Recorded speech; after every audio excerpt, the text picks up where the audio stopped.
Welcome back, everyone, to a brand new edition of Getting Color right here on the Big Vito Brand.com and Russo's Brand.com this week. And I am virtually being joined by the man himself, Big Vito LaGrasso, former WCW hardcore champion. What's up, man? What's going on? How's everybody doing out there tonight? What a action-packed weekend we had, and I'm telling you, big day, big news, big everything. The Big Vito brand doing great things. Let's start it off, Virtue. You're talking when you go big or go home. What did I do this week? I went big. 85-inch Samsung coming on the 2nd of December. Son of a bitch, I'm back in the big stream. I'm telling you, I missed my 84-inch, and what do? You top it with an 85-inch. I'm telling you, I can't wait for it to get in there. Dude, I saw it. I'm jealous. But yeah, I mean, I still have 42-inch TVs here in my house, but I'll graduate to your league one day. I'm just not ready for it yet. Hey, they're on sale. Might as well get it now while they're hot. I know. I'm telling you. So that was the big thing, right? Yep. Then I've been looking to upgrade my cars. So I've been looking for a Maserati, as you know. I haven't been able to come across one yet. Now, granted, people, okay, a Maserati is $114,000, right? So they're selling them now with low miles. You can probably get it for less than 17. You're talking the 2008, 2009. But these are pristine cars. I found one today, 17,000. It had 86,000 miles. It was 2014. Wow. Yeah, I was like shocked. So I was like, wow, this could possibly be like a great week, for the BIGV from the LOG. Now, Virtue, how was your Thanksgiving? Tell the people about what you did to celebrate.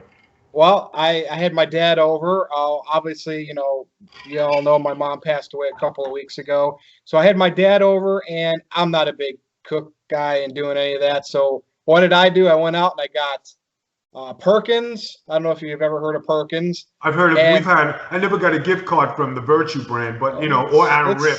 Yeah, that's selling. Go ahead. And Boston Market sweet potatoes and cornbread are awesome. So yes, we still had a feast, but it was takeout. Can I tell you something? I used to love Boston Market. Their chicken is out of this world. I think it's the best chicken, aside from Sullivan Barbecue in Puerto Rico. So but their chicken is 100% on. It's on point. That's good. I like it. I'm not a big fan of the ribs or meatloaf, but yeah, their chicken and their sides are. So what did you get? So did you get 2 whole chickens? Did they give you a Thanksgiving deal? What'd they do for you? Yeah, from Perkins we had the sliced turkey with the gravy, the dressing, the mashed potatoes. We both had corn. We had the cranberry relish, rolls, pie. Caramel apple pie, pumpkin pie, and then, of course, from Boston Market, we got their sweet potatoes with the marshmallows on top and the cornbread. And we got a lot. Like, we literally had enough for, like, Thursday and Friday.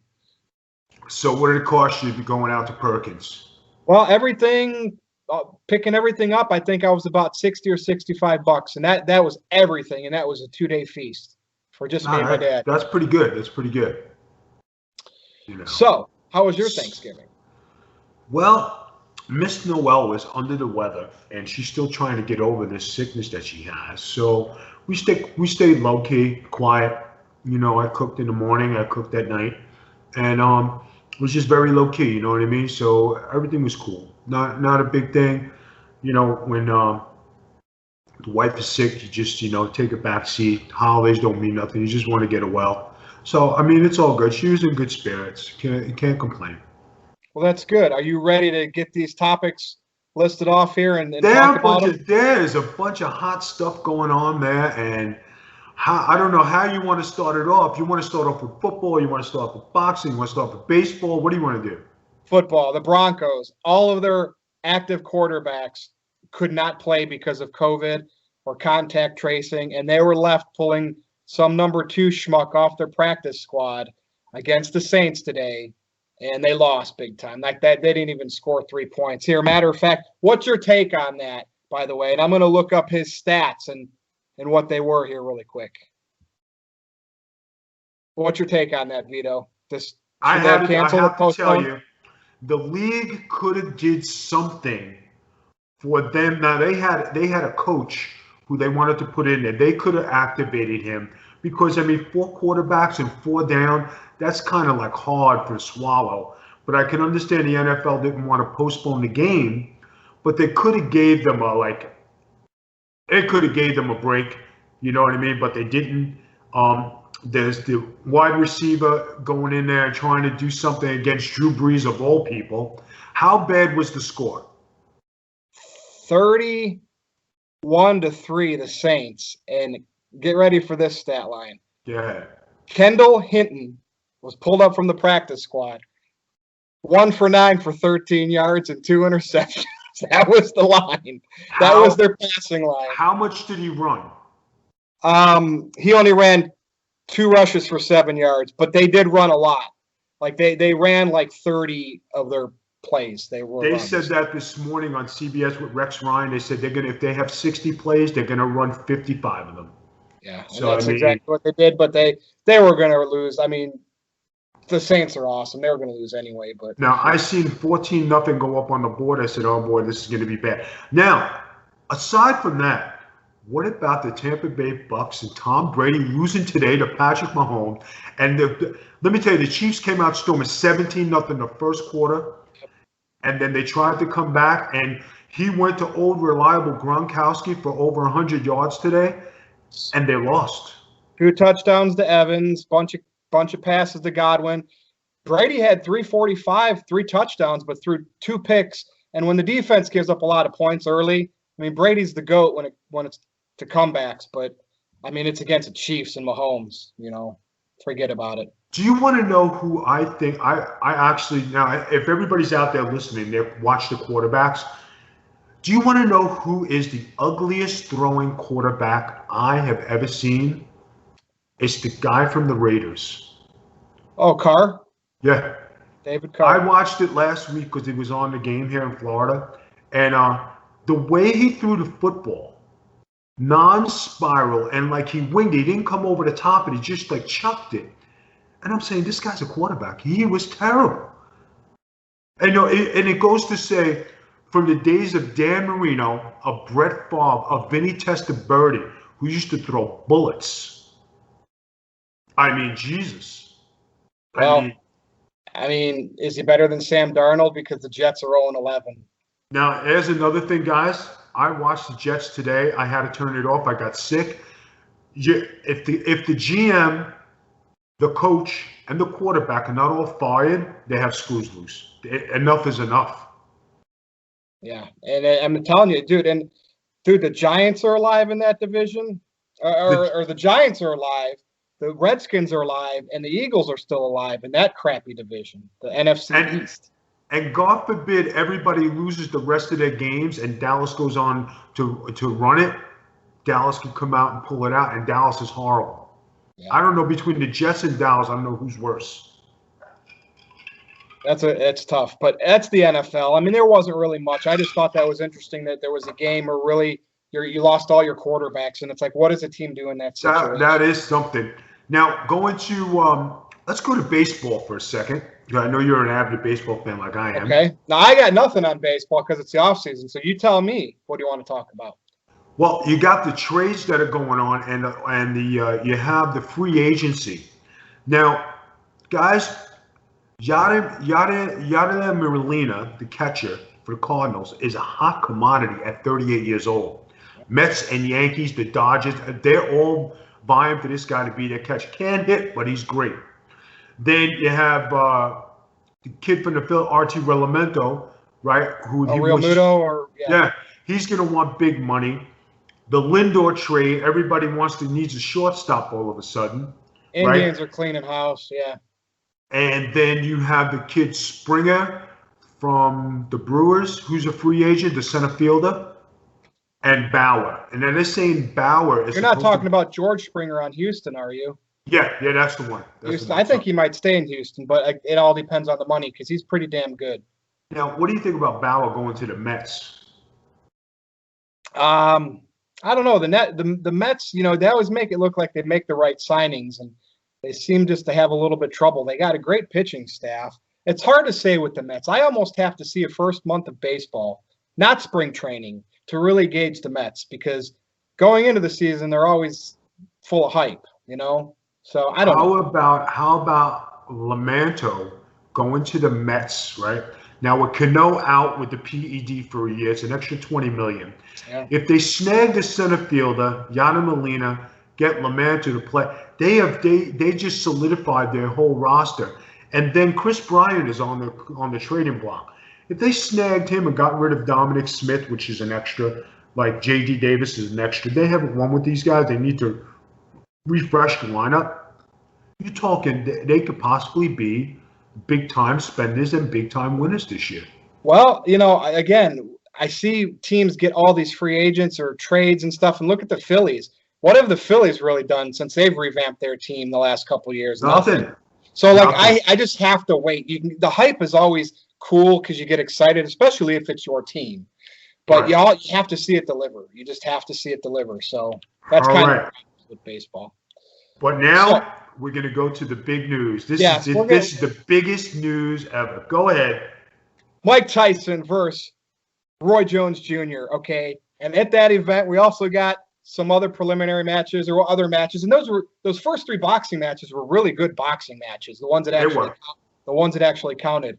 And then, of course, Jake Paul, who's just some schmuck on the internet that's rich from internet fame. But, I did not know he's training to be a professional boxer. He was 1-0, and he was kind of taking it seriously, unlike Nate Robinson, who got knocked the fuck out. And I was pulling for him because I loved Nate when he was on the Knicks. He was a fiery, small player, the slam dunk champion, and I just don't like those internet clowns like Jake Paul. Jake Paul seemed somewhat gracious after the win, but, man, he knocked him out. Nate didn't know how to defend. He was lunging at him, and he left himself open. So before we talk about the big match, what's your take on that match? I didn't know that Nate Robinson is only 36 years old, right, until this fight. And I'm saying to myself, that guy was a dynamo ball player. Why did he stop playing? I mean, at 36, how long has he been out of the league? 4 years? Yeah, I don't know, because he was pretty solid, even if he was coming off the bench for 20 minutes, because I know some NBA coaches don't like small guys because they're liability on defense. But when you can score like he could score, it didn't matter. And, you could limit him to 20, 22 minutes. So I don't know if he got an injury or what, because he was fairly productive. I don't know. I just think it's terrible. But the way he got knocked out, if you don't know what you're doing, stay out of the ring. And he didn't know what he was doing. He thought it was going to be some show. Yeah. How much could they have paid him? $100,000? I don't know what he got, but, man, I'm telling you what, he met that mat. He got knocked down a few times, and that last one was just brutal. I mean, he was. Want to know what was worse? Want to know what was worse? He wore the Knick colors. All right. Well, yeah, everybody's saying, "Oh, that's what you get for wearing the Knick colors, dude." Oh. Poor Knicks. Nate doesn't even play for him or hasn't played for him in years, and they still. Oh. But okay, so that was just for fun, and it was funny. But how about Tyson and Jones Jr.? Now, I know you got a lot to say on this. So it went all 8 rounds, 2-minute rounds. And I'm telling you what, Mike Tyson, since came out, he said he was high. It's an exhibition match. Dude, if he was high, this guy was locked. He had his fists up. He was quick. He was in shape. 54-year-old Mike Tyson looked maybe just as good as he did in his last fight that he was competitive in before he gave up for a while. And I'm telling you what, if he didn't lose to Buster Douglas, and we talked about this before, right? He technically, I think he had him at a close 9 9/9 count there. I mean, I'm telling you, man, I think he still won that fight. But he kind of derailed a little bit since that fight. He had the rape conviction and he had to spend time in prison. I did the math. Counting the Buster Douglas fight, Tyson has been 13-6, still a winning record, but 13-6, nowhere near that early dominance. 2 no contests, and then, of course, the draw from last night, which was absolute BS. You and I both know he won that by decision. But bottom line is Roy Jones Jr., shell of his former self, even though he boxed only 3 years ago, not even, less than that. And Tyson, 15 years.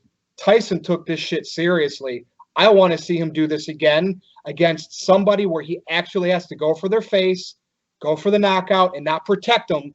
Tyson protected Roy Jones Jr. They knew, I'm not saying it was rigged, but it was an exhibition. Tyson could have killed this guy. Roy was out of breath after one round, slow. Tyson is still Iron Mike. What do you think? Just from the weigh-in, I got so hot watching Roy Jones with his gut hanging out and watching him bend over and seeing his stomach. There was no way. They lied. They said 210 pounds. Now, guys, I have been on this protein diet for 2 months. I'm not training. I'm training just to train. You can see in my face, you see in my body, I have slimmed down like the old Vito. Like, you know, I'm just like maybe, let's say another 8 pounds off of being like really like seriously cut up. But you're talking, I got so mad. I said, for that kind of money, you got $1 million to $3 million and you couldn't come in any kind of shape. You were a joke. I was hot. You going in there. And he was backpedaling, man. And then he grabbed Tyson. He hugged Tyson every time he could. That was not Tyson's fault. That was Roy Jones Jr. making that happen, and Tyson couldn't do anything about it. I mean, once he tasted the first couple punches of Tyson, yep, just to the body. And then Tyson was doing this. I mean, Tyson was locked. He was locked. Now, did they break all the pay-per-view records for boxing? This is the rumor that's out there. I hope it did well because I want to see that. I want to see Tyson come back and have a shot against where he actually gets to do his thing and not take it easy, which I never knew Tyson had that in him. I guess he is a good human being these days. But here's the thing. If they did break all records for pay-per-views, okay, guys, one of the heavyweight champions out there has to see the numbers. They will never draw any kind of numbers like an exhibition with Mike Tyson. So if you're Tyson Fury, Wilder, or Joshua, do you extend a title fight to Mike Tyson? The numbers would blow everything out of the water. Mayweather and McGregor, I think it would be saturated by 500,000. I think they would blow anything out of the water if Tyson fought for a title. You would watch. Now, would the athletic commission, with him being obviously 54 or older by then, allow it to happen? If he's smoking weed, he'll have to be drug tested. He'll have to make sure he has, his heart's good. So he'd have to get over those hurdles, though, too. That's what I worry about. That's why I think it could just be exhibitions from here on out with him. But you never know, right? What do you think? If those champions, one of those champions wants to make money, they'll do a fight with Tyson or an exhibition. Let's say Tyson beats the champ, right? And it's an exhibition. The guy doesn't lose anything except face, but then you know who the real champ is. It's just like Rocky Balboa coming back, he's got something in the oven. He's got to get it out. He beat Tara, right? And he didn't care if he won or lost. He just wanted to get it out of the system. Now, Mike Tyson, he's out there. What everybody forgets is he's the youngest heavyweight champion. But for him to be the youngest and the oldest heavyweight champion, that's never been done. That will never be done. That will never be duplicated ever, ever, ever in our lifetime. You're talking about centuries that this might happen. But if you could witness history, that is something in sports that will never be topped. And he is a two-time champion technically. And, yes, it did get ugly there after he got out of prison and the two Holyfield fights, the Lennox Lewis fight, the one where he quit said he was done sitting on the stool. But I'm telling you what, 15 years later, what a nice redemption story for Mike Tyson. I mean, dude, the guy's jacked. And he's been a big part of the wrestling business too, with the WrestleMania 14 appearance and various other appearances in wrestling. Even AEW. So he's in the WWE Hall of Fame, I think. I think for him, and this is my opinion, for him to write his legacy, I think that's more why he's doing this, because in the back of his mind he said, I could have been the greatest, better than Ali, Marciano. Floyd Mayweather is not the greatest pound for pound fighter. There were better fighters than him. But when you talk about the best, Mike Tyson was the best, and he was the most dominant, and he was the most electrifying, magnificent. The guy had aura. The guy had he was a must-see. Dude, for his time in the 80s, pop culture was huge. Like, you had Michael Jackson, you had Madonna, you had Mike Tyson for boxing, you had Michael Jordan. And what he did, I mean, he had a video game, and I'm telling you, all the way up, he was riding high all the way up until the Buster Douglas thing. And again, if you watch that fight, you can say he technically should have won by knockout. The ref let Buster Douglas up, whatever. It is what it is. History has happened. But, dude, he definitely redeemed himself. He served his time. He came back, and he's one of the most entertaining guys in the world at 54 years old. And that's what it is for me. I want to be entertained, and he's entertaining me. No, you're absolutely right. It was a great night of boxing. And for a change, it wasn't a ripoff. You had, Snoop Dogg on commentary, who was pretty funny, but he gave some good stuff. You had some good fights. It was a good card. $49 when everybody, and I was just talking about this today, when Tyson was in his prime, you used to pay $35 to HBO, and everybody thought that was a big money, right? So when me and my brother used to be Tyson fans, right, we used to watch, I used to get the HBO, he used to buy Chinese food, we used to sit and watch. That used to be our thing when he was on, right? Yeah. So, I mean, $35. Now, $49 to watch Mike Tyson fight again, I think that was a good deal. You know what I mean? I do too. I actually said I'd pay $100 for it. Now, that was if it was going to be like a title match. But I think it's good because what was McGregor and Mayweather? Like 90 or 100? Yeah, 90 or 100. Right. And look how that match ended. But for McGregor but for the first 4 rounds of that fight, McGregor had a legit chance, and he tagged him. Yep. It's just endurance of going 10 rounds, which he wasn't used to, right? So now he's talking about fighting Manny Pacquiao, right? Did he learn something from McGregor? Can he take on Pacquiao? Pacquiao is a ball of energy. I don't know. But Pacquiao is a fighter. He'll stand there and fight. But I'm telling you what, as great as those guys like Pacquiao and Mayweather are, they just don't, I mean, outside of whatever McGregor and Mayweather drew, because that was a special attraction, but the boxing heavyweight division is a shell of its former self and does not draw like it used to. And Mike Tyson said, we can still do this. And draw money, and that's what they did. Now, with all that said, let's get to wrestling, okay? Well, we actually had a question on Twitter. Somebody asked you a question. They want to know, you and me, but mostly for you, is they noticed that there's a lack of big guys in wrestling today, and if there are big guys, there's a lack of big guys that are seriously pushed, and probably mostly talking about like AEW. So what's the appeal to these smaller wrestlers, or is that just the culture? Have fans become wrestlers that don't take it as seriously, and they're just happy to be in the ring to do their stuff, and they don't take, like a Kevin Owens and a Sami Zayn, and they just don't take their physical appearance as seriously as it should, or there's just not those larger-than-life guys. What's your thoughts on that? Because it's very true. Guys, it's a different time and a different era. We know when I broke in the WWF in 1991. Von Krus. You're talking big men. I walked in there and I'm like, wow, this is some big motherfucker. There's no way. Like, and I had just hit 250, right? And that was big for me because like I was never over 210, but to be 250 and work out and be in the wrestling business, and I didn't look bad compared to Bret Hart, Typhoon, The Undertaker, all these guys, the British Bulldog. I didn't look bad, but my body didn't develop into a bodybuilder's body. When you're in ECW, my body was good because we were all mostly the same size except for Sid or Bam Bam Bigelow. But you're talking about everybody, but everybody was a bodybuilder or everybody went to the gym. Balls and Axel and New Jack were a different breed, but they had their own character, right?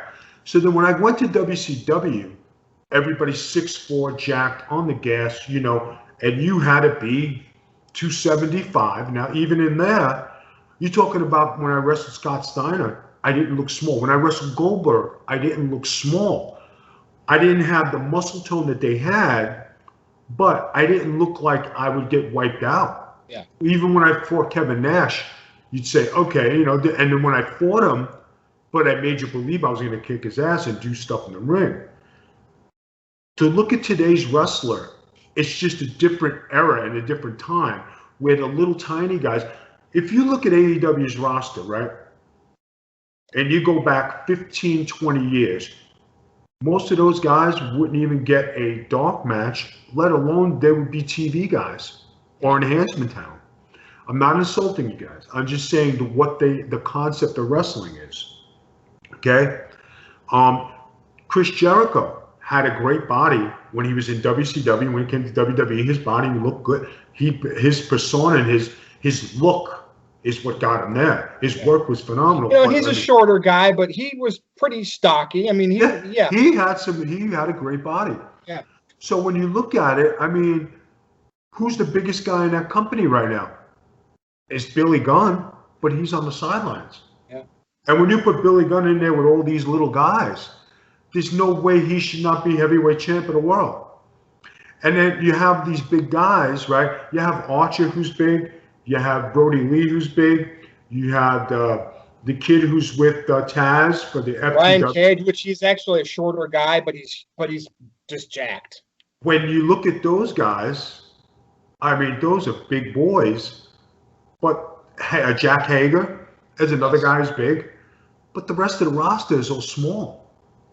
And even it's hard to match up that way, you know? It's like in WWE, how could I ever believe, and it would never happen, our Gargano versus Braun Strowman. I mean, you know, they've done Rey Mysterio versus the Big Show, but I mean, how many people are like Rey Mysterio, all-time legends?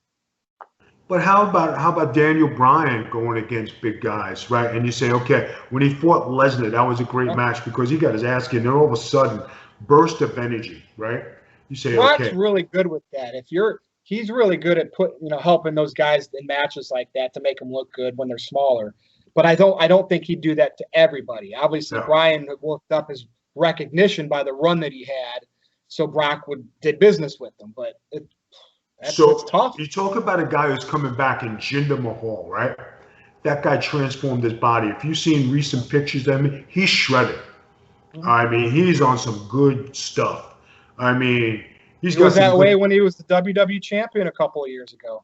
But he looks better now. I mean, he's even better. So he's taking some good juju. But where do you go with him if he's looking better than McIntyre? And McIntyre's got a good body, right?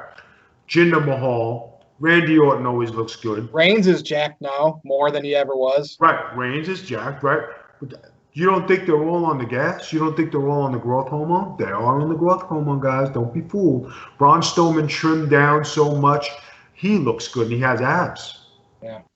Come on, guys. And that's the thing, too. Did all these smaller indie wrestlers get together in Ring of Honor and say, well, if we all work well with each other and we keep the big guys out, we'll take over this industry? I'm not saying it was like that, but it's good to joke about that, because if you look at wrestling in the 80s, 90s, 2000s to now, if you had the average size of a wrestler and you saw like a wall chart, you're right. It'd go down. It would deteriorate to the smaller. You're right. But anyway, we got to move on. Next topic. So we talked a little bit about this last week, but we didn't actually, when we recorded the show, it didn't happen yet at the end of Survivor Series, but the farewell to The Undertaker. And to me, it was lazy. They had all these legends come out at the end of Survivor Series to get in the ring. Right. Crowd against each other with COVID going on, and then all of a sudden they came back from a break or whatever, and then there was Vince in the ring with nobody else in the ring, and then Taker came out. Like, what were the other guys even out there for? You couldn't have at least had him in the front row or like spreading so you could see him behind the Undertaker. So it was very, very weird. And then his cameos that he sold, I think he sold 30 of them for $1,000 a piece or whatever it was. They leaked already. People were putting them online, and boy, they were cheesy. So I just want your thoughts on those. Guys, and then of course the farewell. 30 all his boys going there.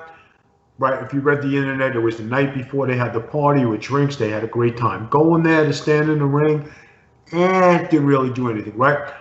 The reason, what people forget is Vince is a germaphobe. He is, don't cough on me, don't breathe on me, nothing. So that's why probably he had everybody get out of the ring. He didn't want to catch COVID. He didn't want anything around him because he is that freaky. Yeah. So you can understand that. The whole concept with The Undertaker leaving, guys, I said it before, I say it again. They should have had something where he was leaving the ring and then leave it open and have Sting pop down and come down and be in the ring, and they could just leave it off at that as what could have been. I would have been the best scenario to leave it at, right? Because then you was wow, Sting should can have been, and you would have left the aura of maybe. Yep. It was just like, I know it's a tough time. Wrestling doesn't have a lot of avenues. They did the best they could. Let's give them the benefit of the doubt. You can't bury them all the time. Hey, at least they did something. Something's better than nothing. And we'll see. I mean, I'm under the firm belief that unless you're like physically sick or just can't do it anymore, as long as you have a pulse and you're a wrestler and you can still go, money brings you back. And if the payday's right, and the fans are back and the pandemic's over and Vince needs a pop, could Undertaker do us another match at a WrestleMania? Never say never, because in the wrestling business, there's multiple farewells. So Stay tuned. So with that said, I mean, I know we were all Mike Tyson'd out this show. What's on Big Vito's mind this week, like we usually like to close the shows with? If you got anything at all. Now, I just want to say that Mike Tyson trying to write his legacy at this time and actually taking it serious, and for him to have closure with boxing, I think is an awesome thing. Him getting in the ring and being in shape and coming into 220, his fighting weight was always 217. So, I mean, another 3 pounds. Okay. Did he look like his old self? Yeah. Was he hugged and mugged? Absolutely. If he could have threw his hands and he could have been in there with somebody who wanted to fight, I think we would have seen something awesome. But I think there's better things to come for Mike Tyson in the ring. That's all I got. And I'm excited because, like I said, I'd pay up to $100 to watch him if it was like a title fight or something. But now, we'll see. Dana White was on the doing his UFC, and he said Tyson looked fucking phenomenal. It was great. Dana, would you want to do anything? Listen, I'm always open to do something, but it was awesome for him to be in there doing his thing and being the old Mike Tyson. Oh, what did you have to say about the ending there with Jim Gray? People were worried about you, Roy Jones Jr., and then Tyson butted in. And why wasn't anybody worried about me? You were mentioning that. Do you want to say anything on that? Guys, they all say, that nobody worries about Tyson because they figure, he can take care of himself. But it is true. 15 years out of the ring, you go in there and you're like, okay, I'm new. You're like a deer in headlights. You got to get a couple rounds in you to get your groove back. And here's Roy Jones 3 years out. And he's hugging, and he's out of shape, and he's fat. And I'm like, Tyson's up the whole time, and he's just doing this, and oh man, he looked good. All right, let's end the show when Tyson looked good. Yes. Virtue, go ahead and close the show. You can follow Big Vito on Twitter at the Big Vito Brand. You can follow me on Twitter at NoDQ_Virtue. This has been another fantastic edition of Getting Color, right here on the BigVitoBrand.com. So for Big Vito LaGrasso, I am Virtue. Thanks for listening. Thanks for watching. We'll see you next time.